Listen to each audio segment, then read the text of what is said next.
our first museum chat following a somewhat different format. As many of you know, we've been doing museum chat for many years, but we've only been using the actual typing chat function. And people have requested that we bring this museum chat into the modern days and use video and audio functionality as well. So this is the first museum chat we've had in a long while, at least, where we will be able to actually speak to one another. Please feel free to continue to use the chat box. Some other housekeeping, please also remember to keep yourself on mute unless you are wanting to talk. Otherwise, we pick up a lot of background noise from where you are. These museum chats will be recorded and will be archived on the Alaska State Museum's webpage as well. And our plan for the chat is to have about 30 minutes to hear a presentation from a guest speaker, and then we'll use the rest of the chat to have a discussion about the topic, ask and answer questions, and all of that. So today I'm really excited to be able to host Margaret Greutert from the Kodiak Historical Society.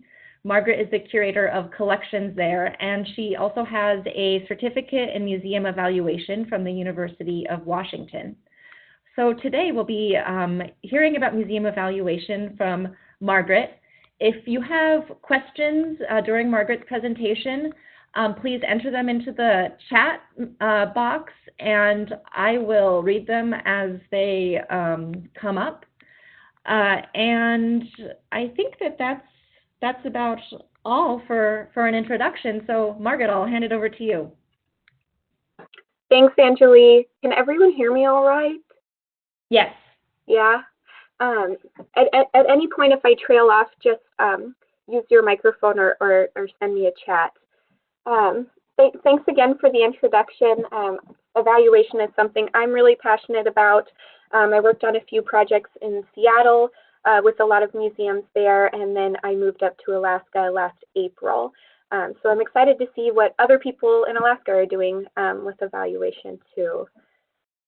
So this presentation, the purpose of it is just a catalyst for a discussion around evaluation. So really what I'm doing in the next 20 or so minutes is just jogging all of our memories about what evaluation is so that we can talk about it afterwards. So really I'm just going to talk about three main things: why we would even use evaluation, what is it, some key terms to get us all on the same page, and then just the general process and getting started with an evaluation if you haven't done it before.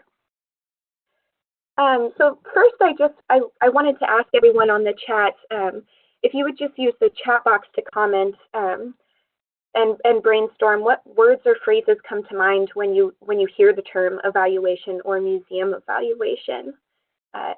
Is there anything in particular? And I'm just going to give us all about 10 seconds to respond. Surveys, yeah. Statistics.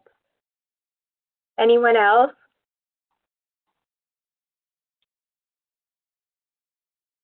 And I'm going to just give us all like 5 more seconds. All right. Well, I mean, that's precursor to changes. Oh, that's good. Yeah. Well, I'm really happy to see that there's nothing negative or no words that are words that would associate passing judgment on something. A lot of people see the word evaluation and they think, oh, like a job evaluation or something that's discerning what's good or bad or right and wrong. And really, when I talk about evaluation, I really define it as answering good questions and really about understanding our audiences at museums. And the best part about evaluation and the reason why we all use it is so that we can all have evidence-based discussions on how to improve museum function. So really, we're describing what's happening, we're understanding what's happening, and it's not really about a yes or no or providing any judgment about something. And then just one other question, if you want to use the chat box. Why would you perform an evaluation? Has anyone done an evaluation before? Why do you think it would be good, or what situation would be a good time to use an evaluation? And I was just going to give us kind of 10 seconds to respond if you had any thoughts.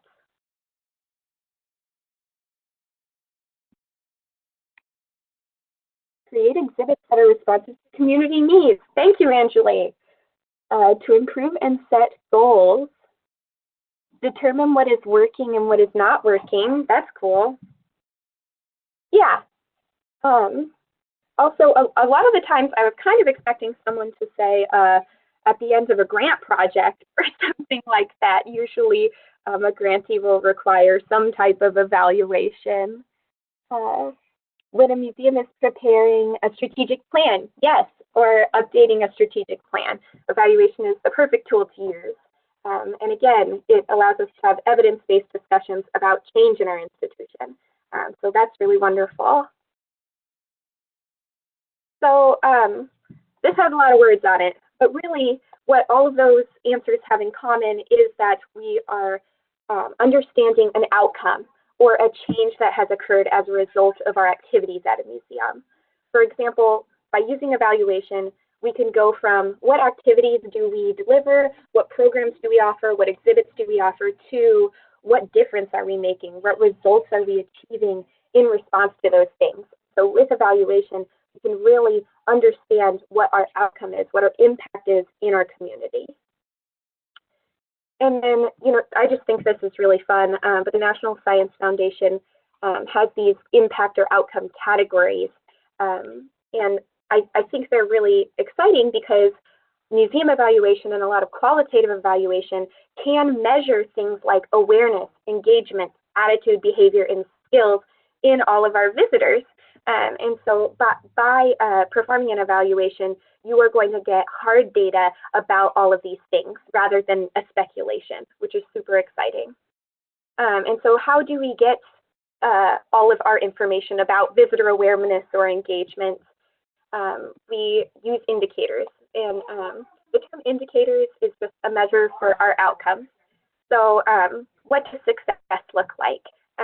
Indicators are just the evidence of how we know what we achieved. So like, what can I see, hear, read, feel would tell me that something happened in my exhibit or program or museum. And then finally, we could do evaluation at any stage of a project. So for example, front-end evaluation is just at the very beginning of something. For example, like a strategic plan. If you're just thinking about writing a strategic plan, maybe you want to do a front-end evaluation. Formative and remedial are just during your process. So if you want to test something and then revise and go back to formative. And then summative is usually what we see, during at the end of a grant or at the end of a project. It's after you open, after you finish the project, and then you're seeing what happened as a result of that. So just to recap all of that jargon, evaluation is a way of answering our questions. It's about understanding our audiences, and most importantly, so we can have evidence-based discussions in our institutions about change. You can understand your outcome and impact sorry, just one second. Sorry, thanks. You can understand your outcome and impact by measuring indicators, and you can perform an evaluation at really any stage of a project.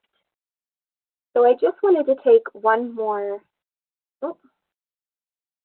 I just wanted to ask you guys one more question. And I was going to poll, but it seems like we can just use the chat box. Has anyone here been involved with some type of evaluation, any type, or has been involved in understanding museum visitors or audiences?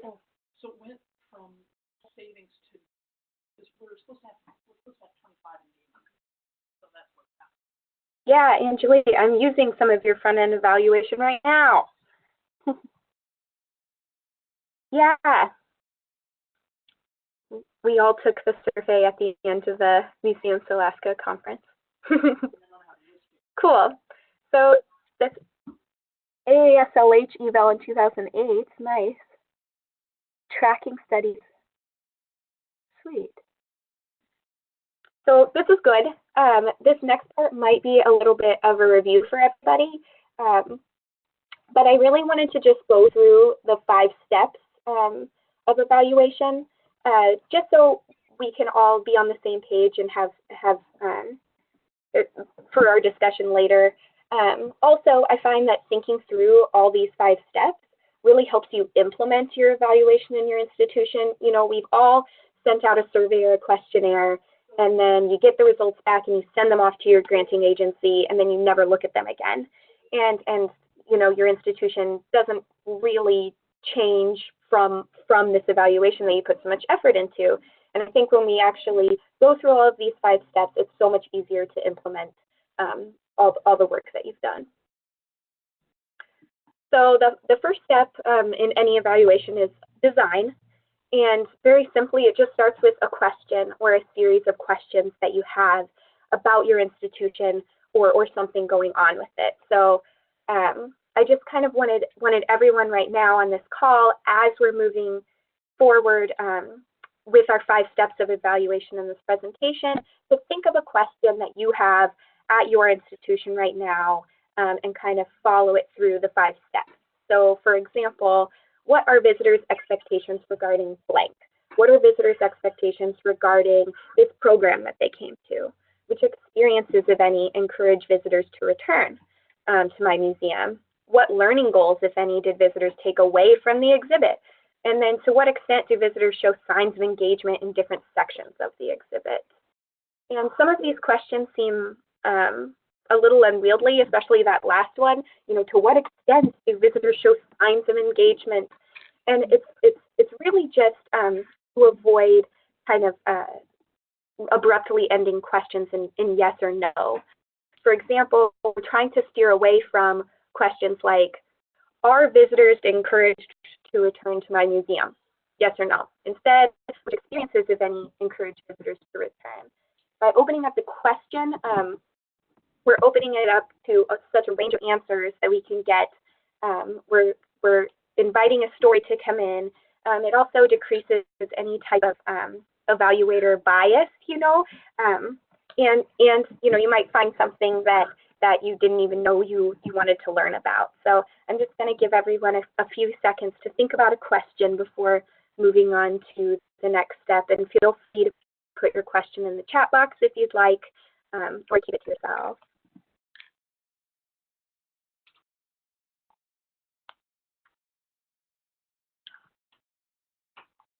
So after we have our evaluation question or kind of series of questions, and we've talked about it with all our team and everybody's on board with what we're evaluating, we move on to the instrument phase. An instrument is just a way to collect data. A lot of people, the first thing you think of is a survey, right? A questionnaire. And I just wanted everyone to think about their question and maybe put in the chat box right now, what are some ways you would collect data and try to answer your question? Other than surveys, is there anything creative that you've seen people do or have questions about later on for a way to collect data? Focus groups, nice. Yeah, a focus group is just a collection of people that maybe will come together and you would hold some type of meeting and people would discuss things pertaining to your question. Feedback portions of exhibitions, interviews. Yeah, awesome. Yeah. One of my favorite kind of creepy methods of collecting data is timing and tracking. A participant has joined the meeting. So for example, if you're trying to measure some type of visitor engagement in an exhibit, you literally can have a map of your exhibit in front of you and time people throughout the exhibit. What are they spending the most time in? Or even you know, listening to people's conversations as well. Another really cool way to collect data, hey Bethany, Another really cool way to collect data is just simple voting boxes.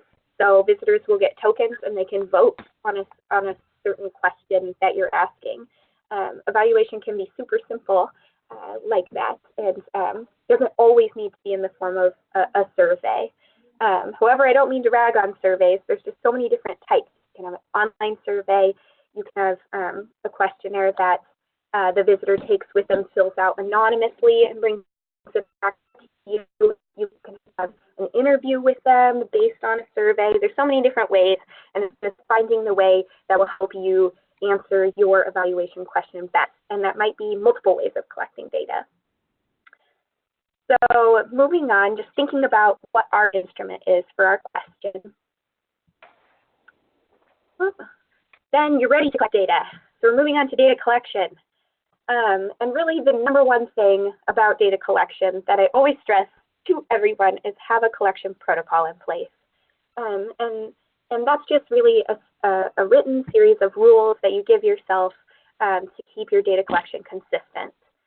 For example, be exact about collection timing and time frame. Are you collecting data during a busy month or a not busy month? How long are you collecting data? Is it for a week, a year? Is it until you get X amount of responses? Also, where are you collecting data? Are you collecting in your museum, outside, as visitors walk in, as they leave, during an exhibit? Are you talking to them? Is there sensitive information involved? If you have a collection protocol in place, it's so much easier to keep things consistent and to help you think of ways that your methods of collecting data could affect your results.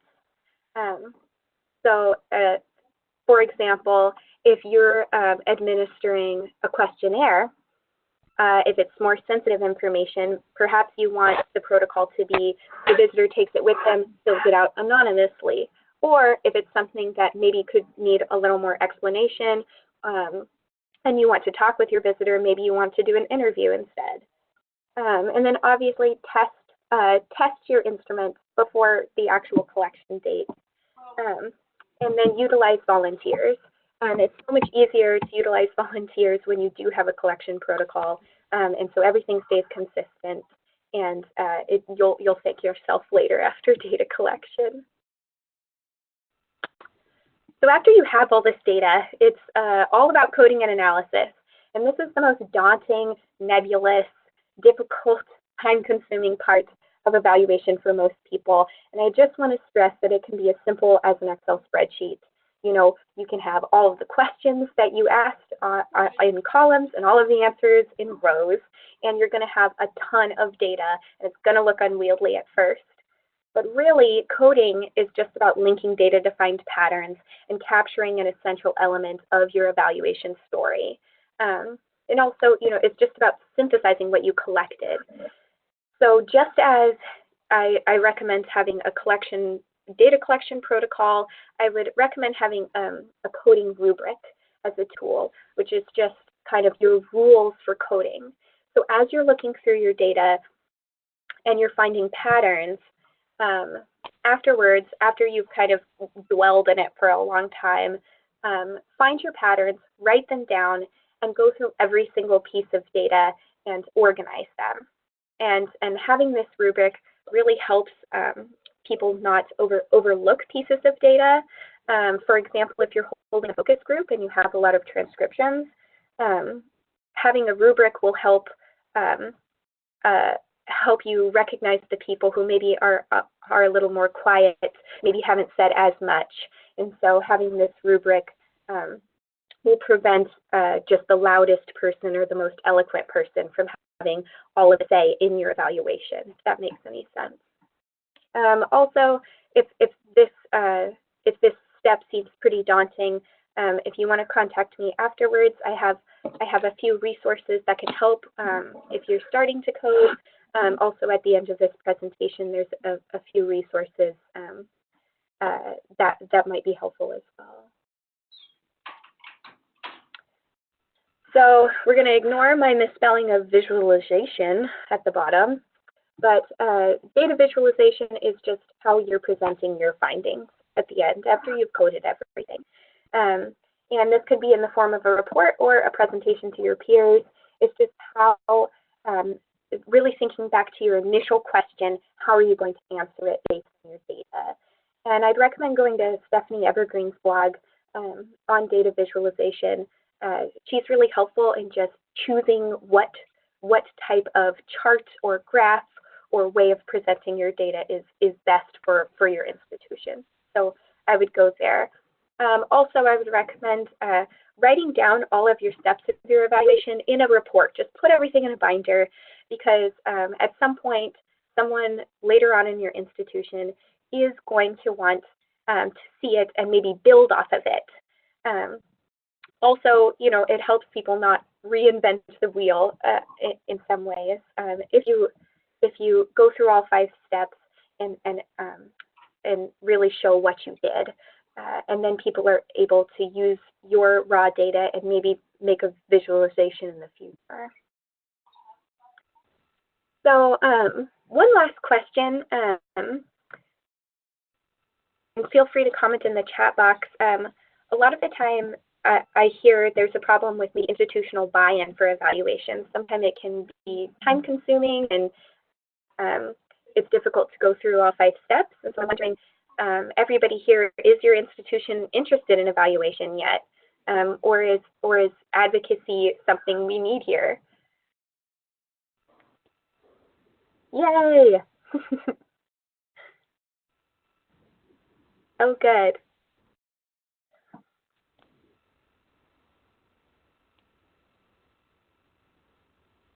Awesome. Awesome. That's good to see.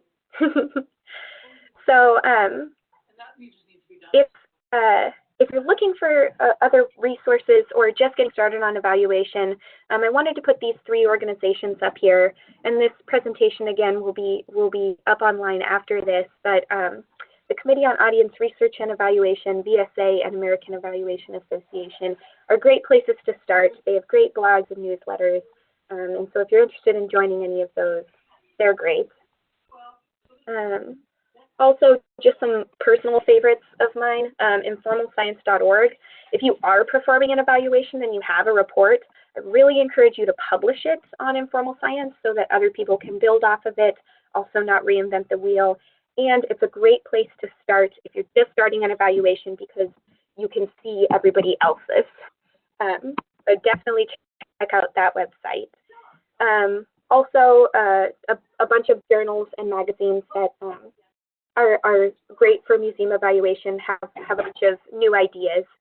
And then finally, a practical evaluation guide. I'm a little biased since my professor wrote it, but it really is a practical guide for a practitioner in the field. It's only about like 100 pages long. You can read it in a weekend, and it's great if you just want something tangible to go through all 5 steps of the evaluation.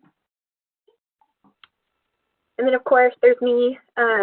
Feel free to contact me anytime if you want any worksheets on all 5 steps. I have quite a collection of them. Also, just I'm interested in what you're doing, so please feel free to contact me and let me know. And so I'm hoping that this presentation kind of helped us all think about what we want to talk about moving forward, and I'm interested in what you all have to say. It is going to be on I had to call in with my phone. Thank you so much, Margaret. Thanks, Anjali. Yes. So now let's open it up for questions, comments, and all of that. Would anyone like to begin?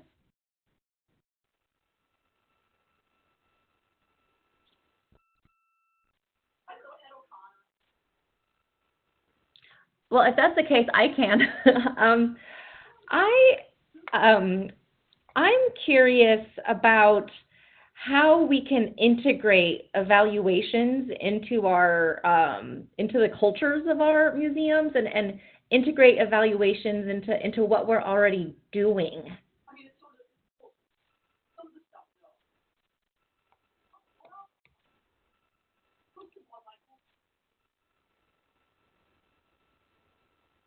Any ideas?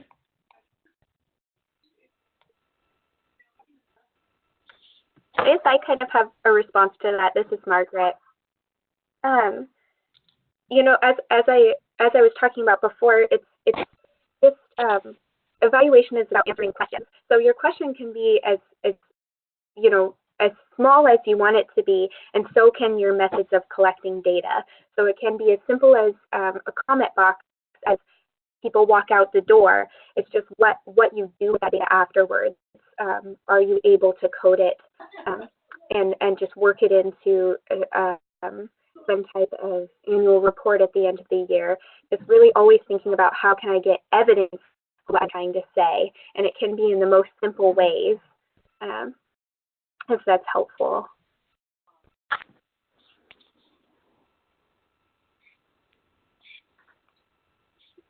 Bethany says that a participant has left the meeting. Bethany says, we've tried to institute a visitor survey, but it is hit or miss with staffing and timing.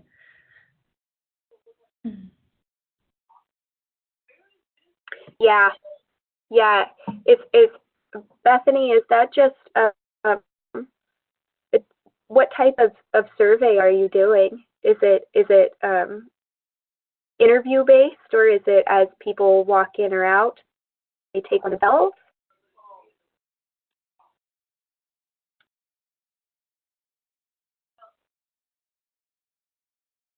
Oh, a guest book and a TripAdvisor, but that doesn't really, yeah. So I guess, you know, surveys and questionnaires, as I was saying before, you know, it might not be the best way to answer your question. And so that's kind of why I wanted everyone to brainstorm in the beginning of methods and instruments of collecting data for your question. If you're finding that you're not getting the amount of data you want, one, you can always try to bring an incentive for filling out a questionnaire, or you could try to make it more fun, such as voting or placing sticky notes or doing a word cloud or something like that to gather data. Also, if you know, if people aren't voting or picking those things up, it might be worth spending some time with either your docents or your staff who are working in the galleries, and maybe giving them a collection protocol and about asking people a question in the gallery. Maybe just it's one question, but at least you are integrating evaluation into your practice, even if you're just asking people one question as they walk in the door. But yeah, sometimes surveys really aren't the best method.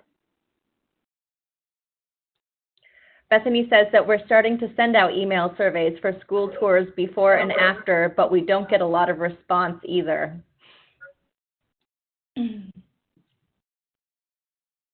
That's interesting with the before surveys, Bethany. Are you hoping to figure out what people, what sort of tours that they want to get, or what are the before surveys? What sort of data are you intending to gather with those?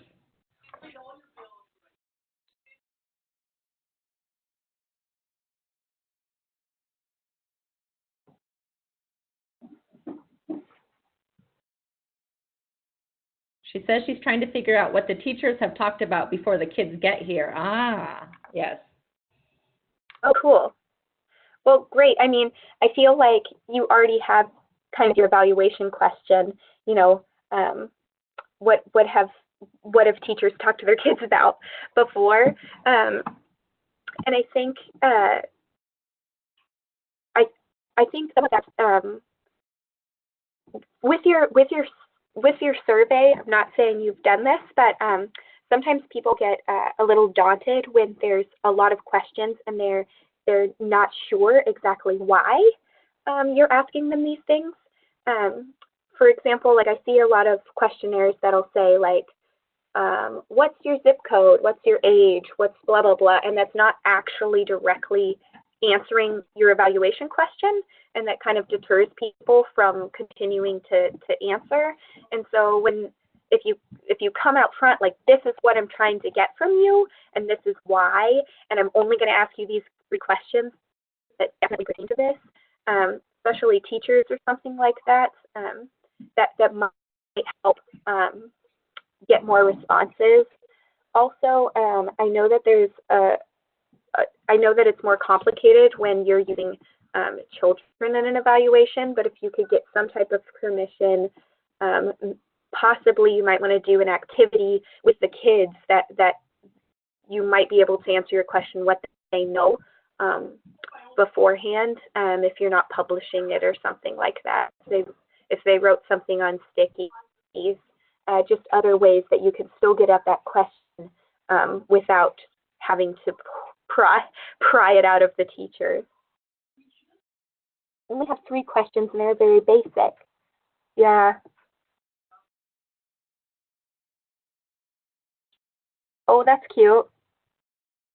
Bethany says at the end of the tours, they asked the kids what their favorite part of the tour was, and then we asked them what they would have liked to learn. Oh, usually they like to talk. I mean, that's good that you're getting responses from the kids too. That's great. Margaret, I'm curious about something you mentioned about rubrics for evaluations. You said that if you have a good rubric, you're able to then be able to magnify voices that maybe are quiet, like someone who didn't speak a lot, and also maybe minimize those who spoke too much. How would a rubric do that? So like I said, if you can imagine just your Excel spreadsheet with a ton of data, or your transcripts or something, you have all these pieces of data either that people wrote for a question or said, and if we just read them and just kind of looked through, maybe it can happen that the only ones you start paying attention to are the ones that have written the most, or in all caps, or were really charismatic, or something like that. And when you have a coding rubric, it forces you to look at every single piece of data and put it into a category. And so, if perhaps the person who is very succinct in their discussion with you is saying the same things as a person who was very long-winded, if that could make any sense, but they're coded as one data point, or however many data points in there. Does that make sense? Yes. And so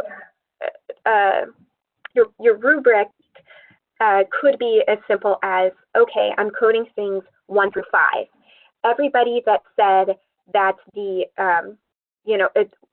1 through 5 are the different exhibits. The exhibit about trains, the exhibit about fish, the exhibit about dolls. And everybody who said something related to those 5 exhibits, I'm coding into those categories. I find not the East. I go to history. And so perhaps the person who is, and then that it avoids, saying, oh, everybody is really worked up about the dolls exhibit, when really only 2 people talked about the dolls exhibit. Oh, no, that's 100, not 1,000. Sorry. I see. Okay. Now type in 1,000. We're picking up some background noise from someone. If you would put yourself on mute, please do. Sure you're not sending it? Unless you want to share your conversation with us, of course. Like month of 9, she might actually. Hey, this is Della. I just thought I would chime in. Can you hear me? Yes. Okay, cool. So I was also interested in that last question. So that was a good question, Anjali. I really like the thing you said at the beginning about how to integrate evaluation into maybe the everyday things, because for me, I always feel like evaluation can become daunting because it has to be this extra thing on top of all the other work that you're already doing. So I was just wondering how, I think the right word is integrate, but how to make it kind of part of what you do rather than this daunting task. And then who's responsible for evaluations? If you're a staff person, maybe you're a one staff person that runs the entire museum, it's obviously your job, but maybe you have 5 staff people. Are each of those people responsible for evaluating in each of their departments? I guess just how do you make it less of a big thing, and how do you divide and conquer? I don't know. Mm-hmm. I guess I'll answer that. So what I've seen a lot of smaller institutions do, one, if you, it kind of just depends on what the purpose of your evaluation is. There's integrating evaluation into your practice, just such as, during every exhibit, we want to know if our visitors are taking any learning goals or something like that. And that can be useful as a questionnaire or survey at the end or something like that. But then there's the type of evaluation where it's, okay, maybe it's going to help our strategic planning, or maybe it's going, or maybe it's going to assess entire huge 2-year project that we're doing, or maybe it's a formative evaluation for an exhibit design. Something like that is different. So integrating the second type of evaluation into your practice is a little difficult. That would usually be either a marketing evaluator, or you really would want to designate one staff employee to be in charge of something that unwieldy.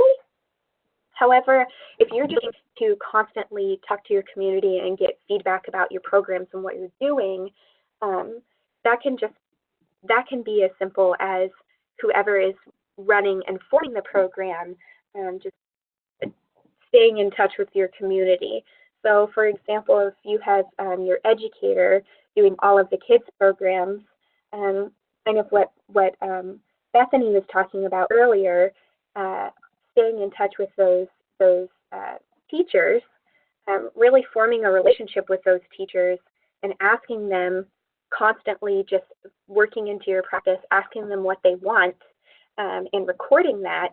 That's making sure that that's sustainable is really the way to go. So rather than, trying to be perfect about following all 5 steps and having the best survey and getting 100 answers every month, really make your goal attainable. Did I talk to 3 teachers this month? Do I know what they want in my program? And really, it's about that gut feeling. Have I checked in? And that's kind of something where evaluation can be worked into your practice. Does that make sense? Yes.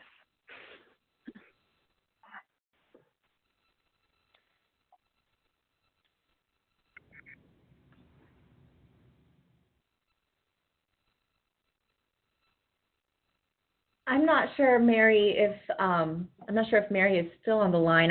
She mentioned that there was a tracking study that was done of visitors. What is that? What's a tracking study?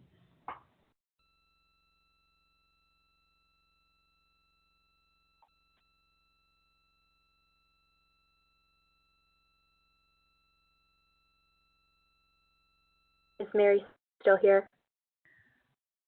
It looks like she is, but it could be that she doesn't have a microphone. Yeah. Bethany mentions that ASLH has a program that's called Visitors Count, and that the buy-in is about $3,000. I believe that that's what Mary was referring to when she said that they did an ASLH survey, but then she mentioned a tracking survey. I'm curious if that's like following visitors around the museum, like, or doing follow-up later. Yeah. Hey, it's this is Mary. Hey, Mary, thank you. Hear me now? Yes. Oh, great. Yay. Sorry, it's a new pair of headsets I'm using. So, tracking studies are just that.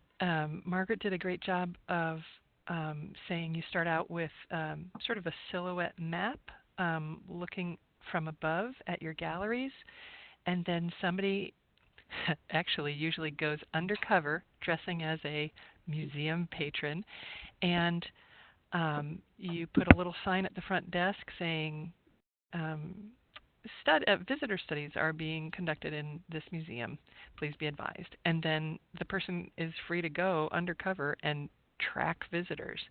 So the person tracking takes the map with them and makes a little X whenever the visitor that they have keyed in on stops. In our tracking studies, we had 8 different little icons for what visitors did. If they talked with one other person, it was a certain symbol. If they talked with 5 in their group, it was another symbol. If they talked to somebody that they didn't know and pointed at an object, it was another symbol. So it's almost like Secret Shopper. That's awesome. But it is very time intensive, but it's very fun to do, and you get some amazing results out of it.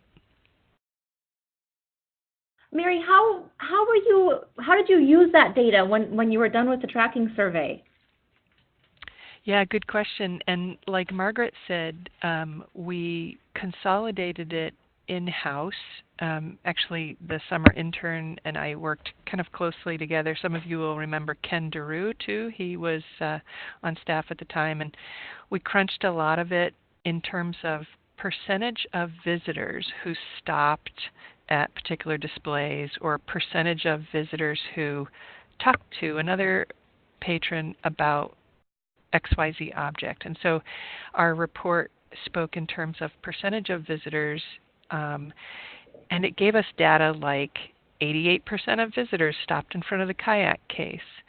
And so, some of that information, you still have to really deeply think about it. Like, is it because that case is big and it has a diorama in it? Or is it because that person had never seen a kayak up close before, or an attle? So anyway, you just try to crunch as much data in a report as possible, like Margaret said.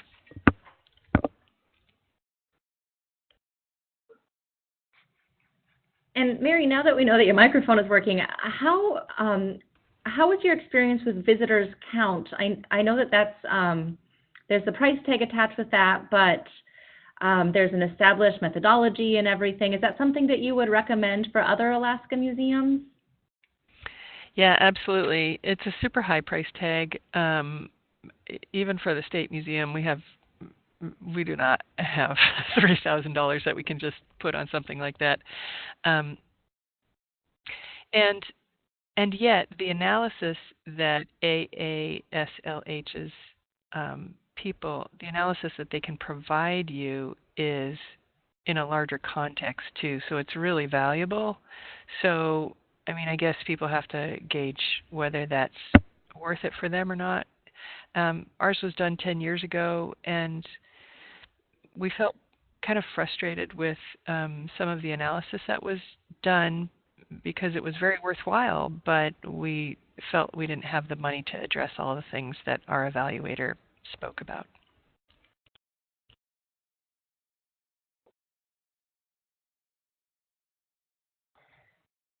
Does anyone else out there have experiences with visitors count, or other have worked with other contracted or hired evaluators?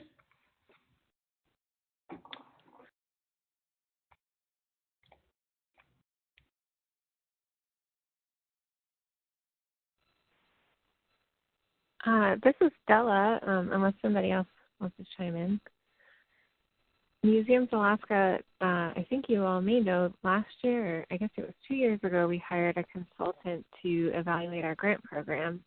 So Gail Anderson and Associates, we did a call for proposals and looked at a bunch of different potential consultants, and she's who we went with. She flew up from California and spent some time in Juneau and in Anchorage and in Fairbanks. She did focus group kind of interviews. She did one-on-one interviews, and then she also did an online survey as well. And it was super valuable for us to hire her rather than doing it ourselves. I think she had the expertise that we just didn't have in-house.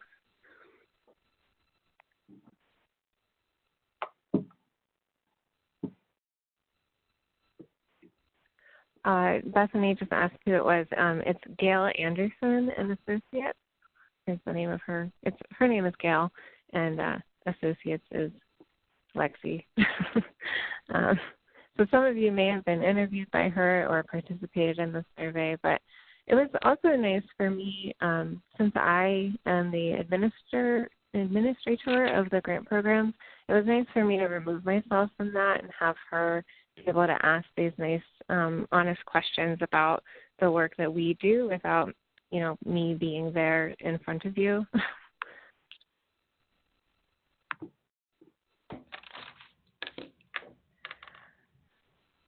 I can imagine that's the case because we want to get excellent data, but it can be pretty difficult to evaluate our own programs. Yeah. And has anybody else had that kind of trouble where you want to ask for your visitors' feedback, but you feel like maybe they're not telling you the whole truth because they don't want to offend you? Bethany says yes all the time.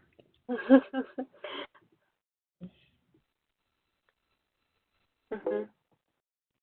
Especially with local visitors, because they actually know who you are. Yeah. Oh, yeah. Margaret, do you have any advice or strategies to try to elicit honest answers during the evaluative process? Yeah. Well, I mean, one really obviously is just trying to make everything as comfortable and anonymous as possible.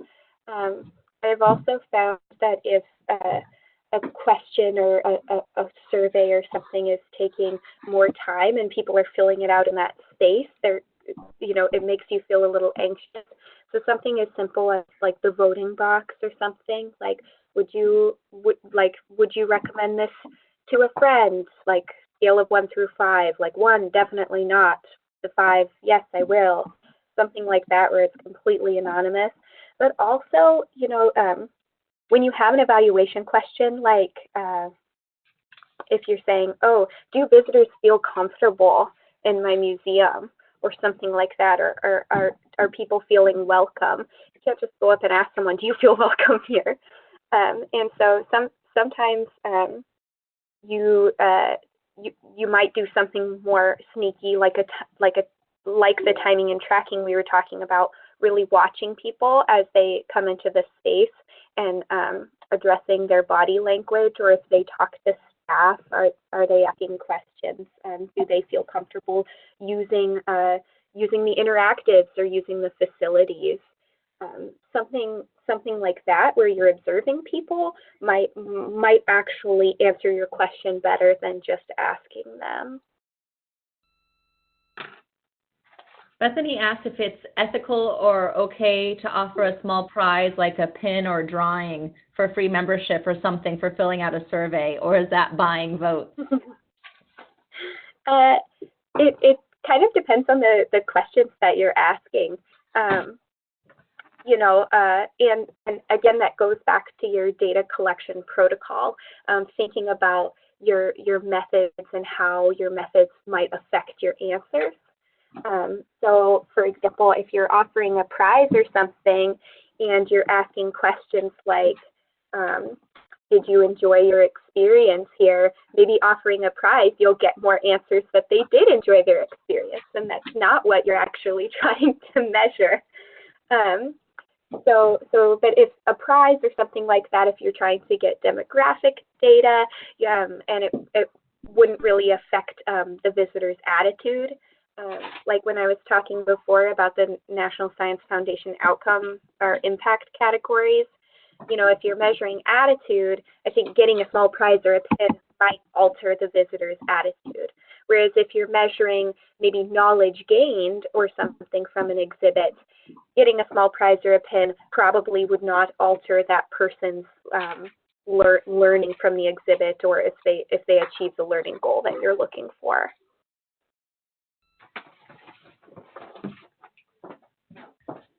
And speaking, Mary says incentives, little perks, prizes, passes are good to motivate survey takers, but we found that when people think their voice can help affect change, that's when they'll bother to fill out surveys.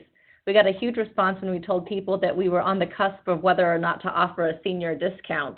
I can imagine. And people said, yes, please do.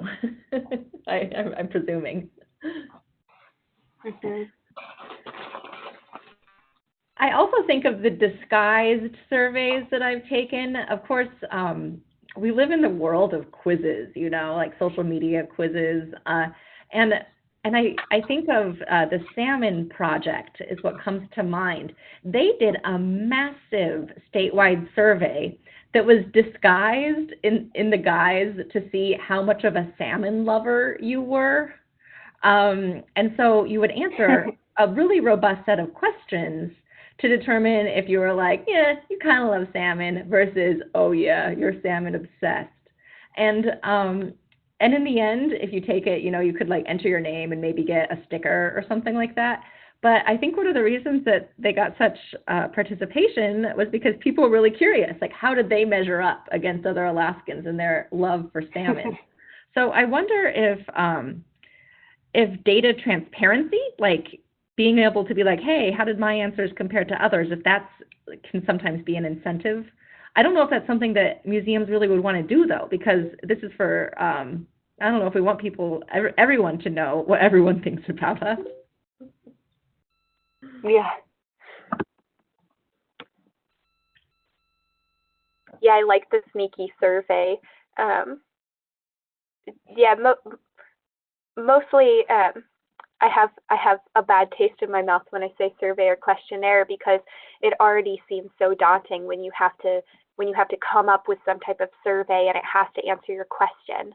And really surveys are only good for a small subset of questions that we're trying to answer. And I haven't seen that disguised survey actually. That would be fun.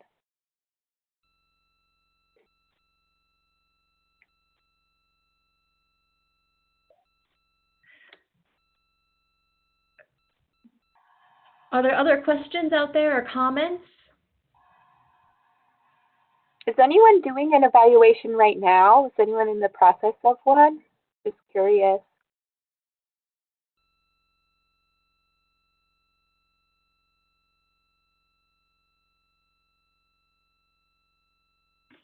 Coincidentally, this museum chat is the result of an evaluation. I just did the statewide services survey and asked about museum chat and if people were interested in continuing with the type chats or integrating voice and video. And overwhelmingly, people said voice and video. So here's one survey result. Mm-hmm. I think that's cool, Angeli, and this is Bella again. And I wonder, are you going to do a follow-up? Because I feel like part of doing evaluations is like you get some results and then you try something out. And you won't really know how that goes. You just have to try it, So yeah, Angeli, you did a remedial. There we go. Yeah. Is that what it's called? Okay. I have to go back to the slides.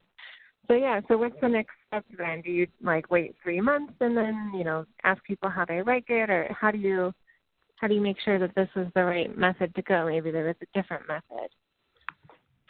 Well, I'm hoping that all of those who participate today can let me know what you think about this new method. And I also wonder something that I know many of us have maybe thought about is like evaluation burnout on the part of our visitors and our customers or our users. When is it that they feel like they're being asked too many questions too often? Because, I could always put together another survey and be like, what did you think? But do people want to do another survey? Will they actually respond? It's hard to say. Mm-hmm.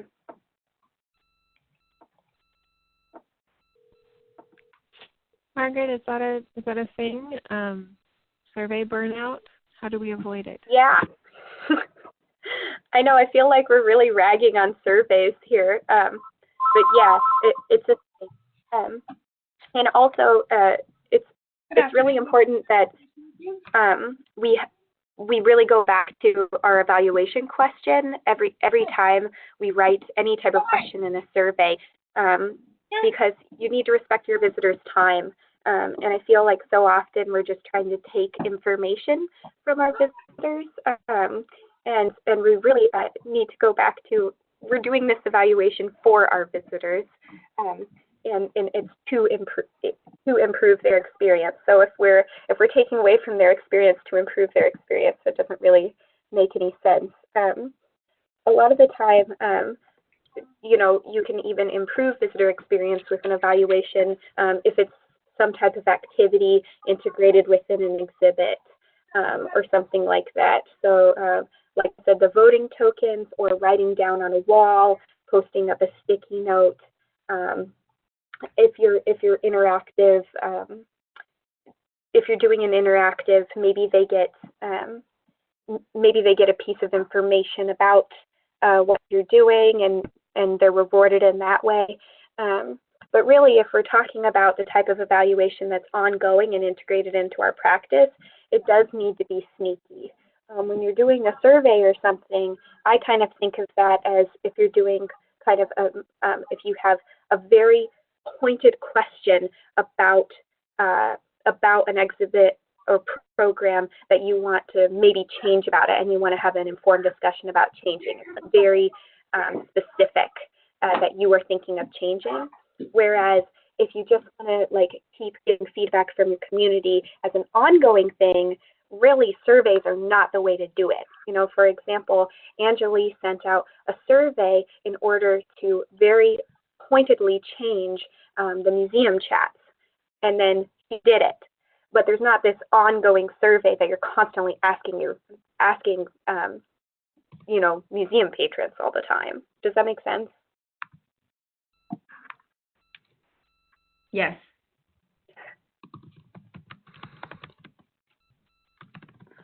We have a few minutes left here. Is there any other comments or questions about evaluation? Any resources or anything that we can provide you? Just so you know, Margaret did send me a list of really useful PDFs, and I will be sending those out through the AK Museum listserv. So you can take a look for those in your inbox.